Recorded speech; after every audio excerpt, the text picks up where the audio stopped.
But anyway, I'm vamping because there's not really anything going on this weekend. There is a couple of things we're going to talk about. Karate Combat's coming up this weekend, and Javante Davis is fighting Rolando Romero, who, to quote Charles Barkley... Well, first of all, you're not a good fighter.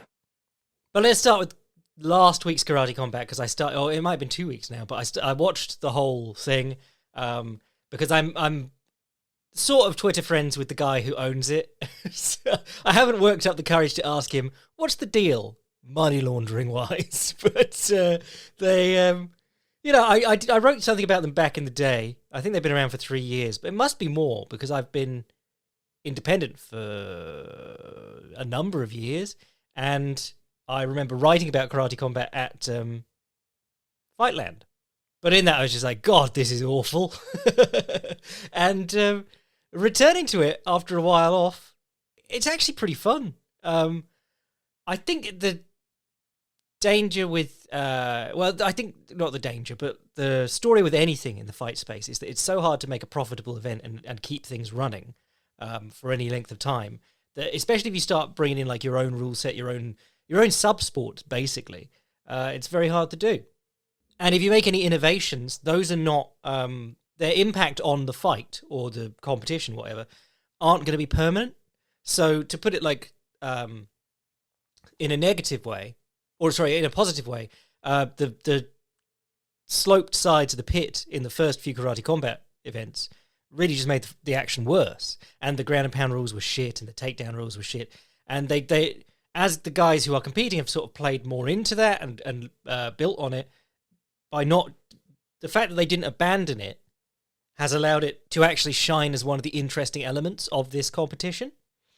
Whereas the reverse of that would be something like EBI, Eddie Bravo Invitational, where he came up with this idea where it's submission only, but how do you decide who wins the submission only match if it goes to the distance? Well, we'll flip a coin. Whoever wins the coin flip gets to decide whether they want back or arm bar, and whether they want to attack or escape first, and then you do it on the time it takes to escape, or if one guy gets the submission.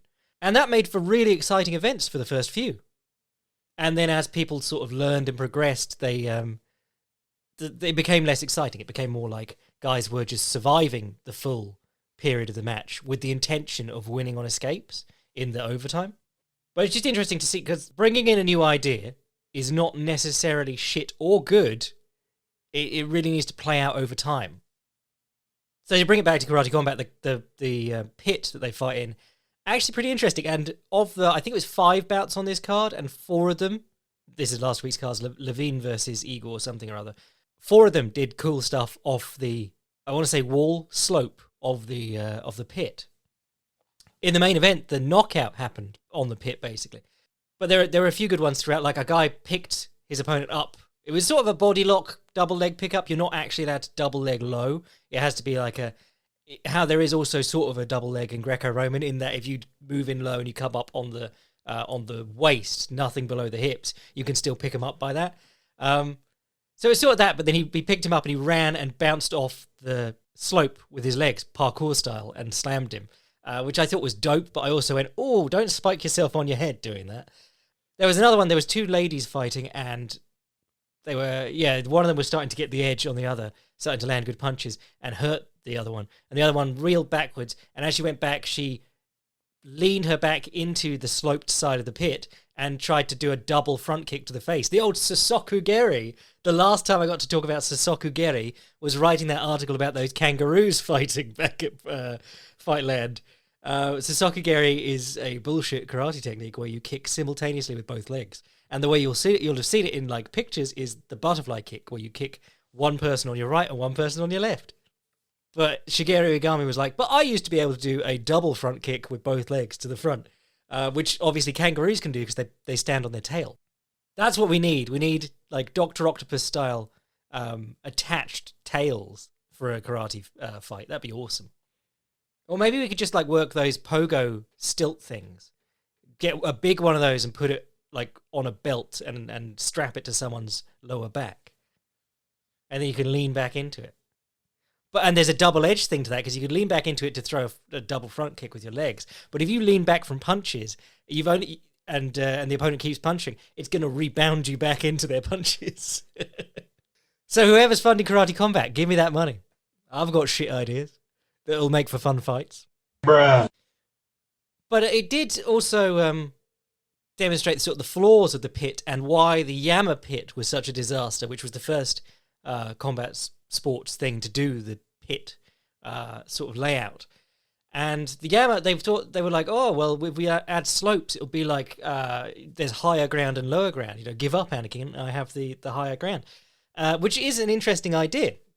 Because if you look into HEMA or any like old Japanese martial arts or any sort of martial arts in the warring sense of old times, higher and lower ground is quite important, both in the larger scale of battle, but also like defending a building or defending a castle when you're king of the castle making examples. But yeah, high and low ground used to matter and be quite important in those sort of things. Because if you're standing on a staircase with someone, firstly, if you don't know, because I mean a lot of you are Americans, so you won't know about castles, but go to your local castle. Castles are built so that I believe it's the staircases, they're all spiraled, but they are spiraled clockwise going up, I believe. So, which, I mean, this is going to link back to fucking Dark Souls and Elden Ring, but if you are going up, as you would if you were attacking, if you were an invading force, your right hand, which is what 90% of people are going to be swinging with, is connecting with the central column of the spiral staircase, whereas if you're coming down the stairs, i.e. defending the castle, you can swing your hand back all the way behind you above your head and bring it down on the guy. But if you're going up, you can grab at the guy's legs, you can try and pull him down the stairs and things like that. So yeah, it's an interesting dynamic. Problem is, in an actual fighting contest where you're both in stance, the moment your foot hits the beginning of the lip of the raised bit of the incline, you have to abandon your stance. And what happens in both the Yama, well, in the Yama, Travis Weoff just pushed people backwards, and then they'd fall backwards over themselves, and he'd fall on top of them. And because it's not flat ground, and you can't wall walk on a 45-degree surface. So, yeah, it basically just meant that wall and stall was not only the best strategy, but almost inevitable, because one guy will inevitably let his butt get behind his heels and fall onto the slope, and then you can't get up off the slope. I mean, you'll have trouble finding it now, but if you can find a torrent site that has the Yama pit fighting on, yeah, it was a bit of a disaster. It was also a one-night tournament, and the commission would only let them do a maximum of 5 rounds per man. So it was like 1-round fights and then a 3-round final. But in the main event of this one, I'm going to look his name up actually, because I can't just keep saying Levine versus some guy. De Castaneda, the guy who does the voice of Homer Simpson. De Castaneda kept getting backed up towards the border, and I was noticing this in all the fights, but he was really obvious because Ross Levine just pushed him back there and let him fall over himself. And I think it's quite interesting because a lot of these guys are coming from point fighting backgrounds, and in point fighting karate, there is a degree of ring craft, because if you step out of the ring once, you get a warning. If you step out of the ring twice, they give the other guy a point or whatever, and it gets worse from there. But you have a degree of like punishment for stepping off the mats. And I think a lot of guys in the Karate Combat pit have sort of gone, well, at least I don't have to worry about getting punished for stepping out of bounds, when really it's actually more important because they keep falling over backwards and tripping over themselves and getting beaten up. So this one was finished by Levine stepping in on the guy. Dan Castaneda. De Castaneda put his butt on the slope, and then Ross Levine wheel kicked him in the head while he was stuck against the slope. But De Castaneda was already bollocksed. He was completely tired by the time that this happened. His gas tank was not good. But then the first fight of the night, whose names I cannot remember, it was ended by an awesome spinning back kick, but the guy was ducking forwards. And they're my favourites. They're so nasty. Henan Barao versus Eddie Wineland is a great example. Or Uriah Hall. Not a good fighter. Against the regional champion, Gegard Mousasi. So this guy gets back kicked in the head, and his mouthpiece goes flying out of the pit. And he's still standing, but the ref waves it off, rightly so. But the thing that I noticed overwhelmingly is that it is still the case that, well, firstly, they love low kicks now because they haven't been allowed to low kick the entire time they've been doing karate. It used to be in like Shobu Ippon competitions and old school Shotokan competitions back in the day. Guys used to just hoof the leg and call it a sweep attempt, like Elowin Hall. And then they banned that and said you had to sweep with the sole of your foot, like in judo and Ashi Barai. And that meant that you couldn't really like punt people's legs anymore. But having the low kicks back on the menu, these guys are just in love with them now. But guys are still getting hit really badly all the time because they're throwing their right hand off their chest. And then what you'll notice is that every fight is an exchange of 1-2s. And it'll be like both of them come in with 1 and 2 together. Or one will come in with a 1, and then as he's going for the 2, the other guy will hit him with the 1 and then throw the 2. But there's never a 3. All of them are punching 1-2 because they're just throwing the straight punch all the time. But when guys do throw the left hand, like slightly arced, hook it, as the opponent throws the right hand, or just after they've thrown the right hand, they inevitably land on the chin and turn it around and really hurt the guy. So boxing, still trash in karate combat. Still not looking after themselves.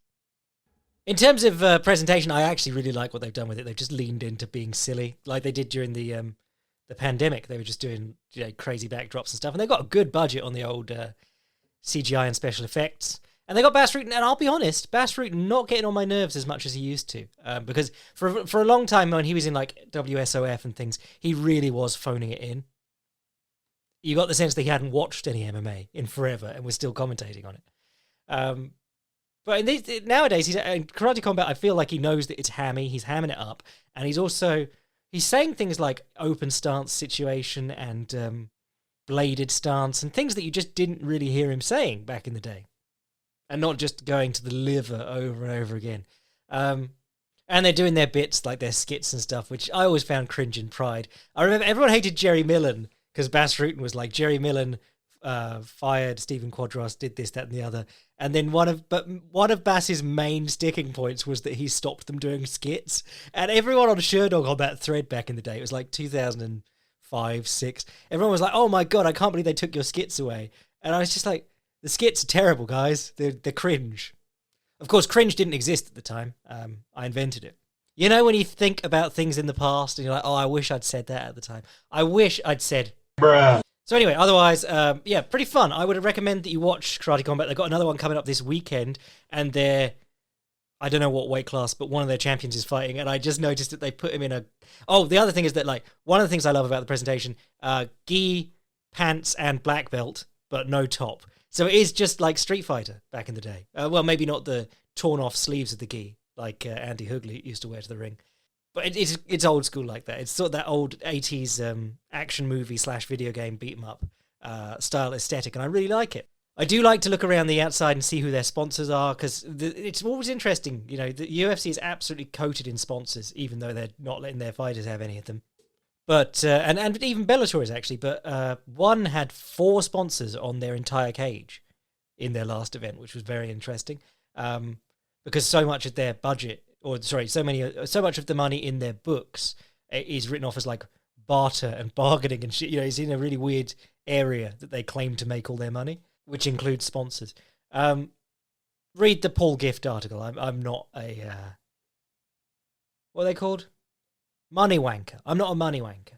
But Karate Combat only has the one sponsor, and it's the brand of pube razor that I keep turning down for the podcast.